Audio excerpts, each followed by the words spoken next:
Assalamualaikum warahmatullahi wabarakatuh. Halo semuanya, perkenalkan nama saya Nurhan Syafrina dengan NIM 251711154, program studi Pendidikan Agama Islam kelas 1E dengan mata kuliah Aplikasi Komputer dengan dosen pengampu Santi Nurulfianti MPD. Di video kali ini, saya akan menjelaskan cara mengatur format naskah makalah di Microsoft Word berdasarkan fitur-fiturnya. Salah satu yang biasa dilakukan oleh Microsoft Word yaitu membuat atau mengatur format sebuah naskah makalah atau skripsi atau yang lainnya. Beberapa pengaturan yang perlu dilakukan dalam membuat format naskah makalah atau skripsi diantaranya yaitu margin, jenis kertas, dan paragraf, heading, page number, table of contents, footnote, dan ruler. Untuk masuk ke pengaturan margin dan kertas, kita pilih menu page layout, kemudian klik simbol tanda panah kecil di kanan bawah pada pengaturan text tool.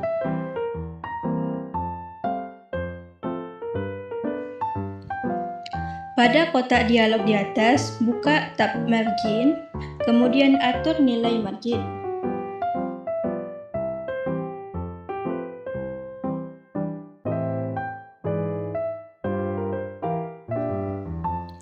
Pada bagian orientation, pilih yang portrait. Klik tab cover yang berada di sebelah kanan tab margin. Pilih jenis kertas seperti yaitu kertas A4. Atau bisa Anda sesuaikan dengan aturan yang terdapat institusi masing-masing. Selanjutnya, kita masuk ke paragraf, spasi before after line spacing. Untuk mengakses pada pengaturan paragraf, pilih menu page layout, kemudian klik simbol tanda panah kecil di kanan bawah pada pengaturan paragraf. Atau bisa juga melalui menu home, kemudian klik simbol tanda panah kecil di kanan bawah pada pengaturan paragraf. Kemudian atur nilai spacing before dan after dan nilai line spacing. Untuk nilainya bisa Anda sesuaikan dengan aturan yang terdapat institusi masing-masing. Klik OK jika dirasa pengaturan sudah selesai. Selanjutnya kita lanjut ke pengaturan heading. Nah, di pengaturan heading biasanya juga digunakan sebagai elemen untuk membuat sebuah daftar isi otomatis. Sebelum mengatur heading, terlebih dahulu Anda mengaktifkan navigation pane. Seperti pada di video ini akan muncul panel navigation di sebelah kiri lembar kerja Microsoft Word. Langkah selanjutnya yaitu pilih menu home, cari letak dari kumpulan heading. Perhatikan video ini. Klik kanan pada heading 1, pilih modify. Akan muncul kotak dialog modify style heading 1. Lakukan pengaturan seperti video ini.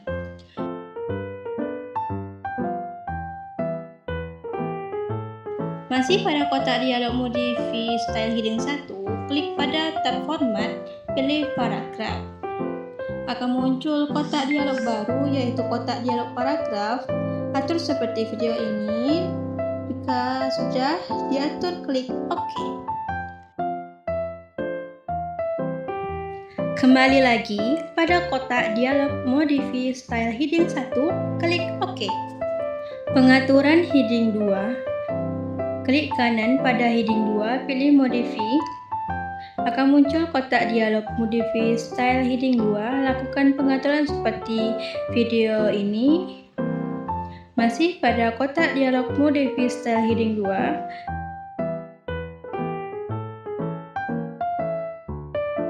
Klik pada tab format, pilih paragraf.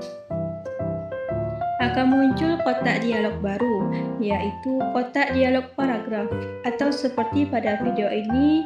Jika sudah diatur, klik OK. Maka akan kembali lagi ke kotak dialog modify style heading 2. Pada kotak dialog modify style heading 2, klik pada tab format. pilih numbering, akan muncul kotak dialog baru, yaitu kotak dialog numbering and button. Atur seperti pada video ini. Jika sudah diatur, klik OK. Maka akan kembali lagi ke kotak dialog Modify Style Heading 2. Pada kotak dialog Modify Style Heading 2, pilih atau klik yang berada pada video di bawah ini. Selanjutnya klik OK. Heading 1 digunakan untuk judul utama atau di bagian bab, moto, halaman persembahan, kata pengantar, daftar isi, dan abstrak serta daftar pustaka. Letakkan kursor di sebelah kiri atau kanan atau di tengah kata moto, kemudian klik kiri pada heading 1. Otomatis akan muncul teks moto di bagian navigation pane. Kemudian, teks moto di lembar kerja akan berubah posisinya mengikuti pengaturan yang dibuat pada heading 1. Seperti pada contoh ini.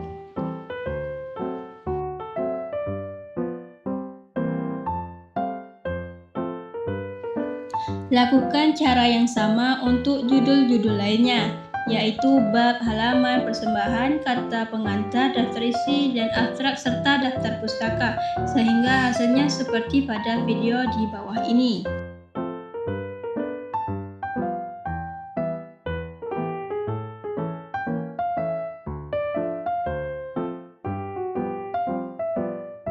Letakkan kursor berada di sebelah kiri teks judul atau di sebelah kanan teks bab 1 seperti di video ini. Selanjutnya tekan tombol Shift plus Enter di keyboard. Sedangkan untuk berpindah halaman atau penyisipkan hentian halaman bisa dilakukan dengan menekan tombol Ctrl plus Enter di keyboard. Kemudian, heading 2 digunakan untuk subjudul heading 1. Pada contoh kali ini, subjudul dari judul utama adalah judul heading 2. Lakukan cara yang sama untuk subjudul lainnya yang menggunakan heading 2 sehingga hasilnya seperti pada video ini. Perhatikan bagian navigation pane pada video di bawah ini. Penomoran atau numbering yang terletak pada teks judul heading 2 di bab 2 tidak dimulai dari alfabet A, melainkan dari alfabet G, atau dengan kata lain melanjutkan penomoran dari bab 1. Cara untuk merubahnya supaya menjadi dimulai dari alfabet A seperti video ini. Klik kanan pada numbering G yang terdapat di bab 2, kemudian pilih restart A. Seperti pada video ini, lakukan hal yang sama untuk bab 3 dan selanjutnya. Hasilnya akan seperti pada video ini, namun posisi numbering dan judul bergeser sedikit masuk ke dalam. Selanjutnya mengatur posisi numbering dan judul seperti pada posisi semula menggunakan ruler. Selanjutnya pengaturan heading 3, pilih menu home, klik kanan pada heading 3, pilih modify. Akan muncul kotak dialog modify heading 3. Lakukan pengaturan seperti video ini. Masih pada kotak dialog Modify Style Heading 3, klik pada tab format, pilih paragraf. Akan muncul kotak dialog baru, yaitu kotak dialog paragraf. Atur seperti video ini. Jika sudah diatur, klik OK. Maka akan kembali lagi ke kotak dialog Modify Style Heading 3. Pada kotak dialog Modify Style Heading 3, klik pada tab format, pilih numbering. Akan muncul kotak dialog baru, yaitu kotak dialog numbering and button. Atur seperti video di bawah ini. Jika sudah atur, klik OK.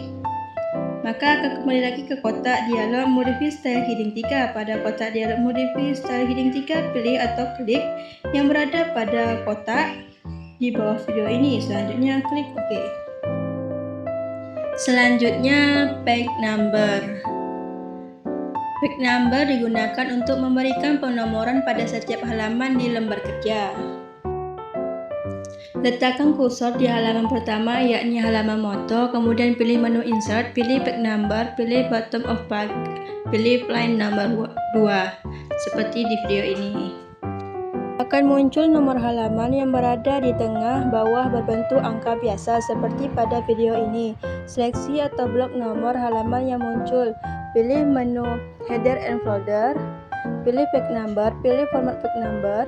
Akan muncul kotak dialog pengaturan format page number. Pada kotak dialog page number format, atur seperti video di bawah ini. Klik OK jika pengaturan sudah selesai. Hasilnya, nomor halaman akan berubah menjadi angka Romawi. Jika sudah, pilih Close Header and Footer. Langkah selanjutnya yaitu membuat nomor halaman di halaman bab 1. Letakkan kursor di bagian paling akhir halaman sebelum bab 1, yaitu bagian paling akhir pada halaman abstrak. Seperti pada video, pilih menu Page Layout, pilih Breaks, pilih Next Page. Akan muncul halaman baru di bawah halaman abstrak dan di atas halaman bab 1 seperti pada video. Posisi masih pada halaman baru yang muncul supaya halaman bab 1 atau isi di halaman bab 1 naik ke halaman baru. Tekan tombol Delete di keyboard secara perlahan atau ditekan satu-satu. Kursor masih berada di halaman bab 1, pilih menu Insert, pilih Page Number, pilih button of Page, pilih Plain Number 2. Akan muncul nomor halaman yang berada di tengah bawah berbentuk angka Romawi. Blok nomor halaman yang muncul, pilih menu Header, pilih Page Number, pilih Format Page Number. Akan muncul kotak dialog pengaturan format page number. Atur seperti pada video, lalu klik OK. Jika sudah, pilih Close Header and Footer. Baik, selanjutnya daftar isi. Membuat daftar isi menggunakan heading dan table of content. Daftar isi menggunakan cara ini, penomoran halaman yang terdapat di daftar isi secara otomatis mengikuti penomoran halaman yang kita buat sebelumnya. Daftar isi yang dibuat ini juga nantinya akan memiliki link yang langsung tertuju ke halaman masing-masing. Letakkan kursor di bawah teks daftar isi. Pilih menu Reference, pilih Table of Contents, pilih Custom Table of Contents. Akan muncul kotak dialog Table of Contents, atur seperti pada video ini. Klik OK jika pengaturan dirasa sudah selesai. Hasil dari daftar isi yang telah dibuat seperti video ini. Anda juga bisa mengatur jenis huruf atau fonts atau ukuran seperti mengatur teks pada umumnya. Isi dari daftar isi ini akan sama dengan apa yang Anda masukkan di bagian navigation pane menggunakan heading. Jika Anda memasukkan komponen atau judul baru di bagian navigation pane menggunakan heading, maka Anda perlu mengupdate. Klik kanan pada bagian daftar isi, pilih Update File seperti pada video ini. Selanjutnya kita masuk ke terakhir yaitu footnote. Langkah pertama, tandai sebuah kutipan atau mencari kalimat atau paragraf yang berupa kutipan yang untuk dibuat sebuah footnote. Arahkan atau posisikan pointer cursor pada akhir dari kalimat kutipan yang akan dibuat footnote. Langkah kedua, pilih menu Reference, lakukan pengaturan terlebih dahulu untuk footnote. Perhatikan video berikut ini. Langkah ketiga, pada kotak dialog pengaturan footnote, aturlah seperti pada video ini. Klik tombol Apply jika sudah selesai mengatur. Langkah keempat, pilih menu Reference, pilih Insert Footnote. Dan langkah terakhir, mengisi sumber footnote yang telah jadi pada bagian bawah dari lembar kerja sesuai dengan jenis kutipan dan tata cara penulisannya. Jika ingin memasukkan sumber kutipan lainnya, cukup dengan mengulangi langkah keempat.